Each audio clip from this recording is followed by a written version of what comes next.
তাহলে এখন এটাও এক্স এটাও এক্স, তার মানে এই দুইটা সংখ্যারে দুইটা এক্স এর আমরা এক পাশে নিয়ে আমো, এক্স ডিভাইডেড 3।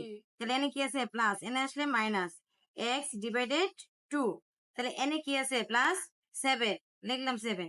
তাহলে এনে কি আছে প্লাস 5, তাহলে এনে আসলে কি হইব মাইনাস 5। তাহলে এবার এটা করো, 3 আর 2 এর লসাগু নিবা। 3 আর 2 এর লসাগু কত? 3 দুগুণে 6। তাহলে এবার মানে 3 দিয়ে যদি 6 ভাগ করে কত হইব? 3 দুগুণে 6, 2 2 দিয়ে x এর হচ্ছে কি করবা গুণ করবা, কোন x এর গুণ করবা, তাহলে কি হইব 2x। এনে কি আছে মাইনাস, তাহলে মাইনাস এই 2 দিয়ে যদি আবার 2 দিয়ে যদি 6 এর ভাগ করো তাহলে কত হইব 3, 3 দুগুণে 6 মানে 3 3 দিয়ে যদি x এর গুণ করো তাহলে কত হইব 3x। তাহলে 5 গেলে কত থাকে 2, বড় সংখ্যার আগে প্লাস, তাই না প্লাস।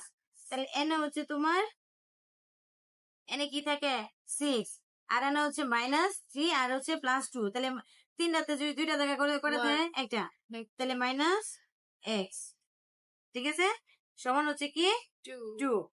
তাহলে এবার হচ্ছে কি করবা মাইনাস এক্স, দেখছো মাইনাস এক্স। তাহলে এবার এটাতে এটারে গুণ করে দিবা, ঠিক আছে। তাহলে হচ্ছে 2 ইন্টু 6, ভাই তুমি ডাইরেক্ট লিখে দিলেও পারতা। তাহলে এনে কি মাইনাস এক্স সমান হচ্ছে 6 দুগুণে 12, সুতরাং এক্স সমান হচ্ছে -12।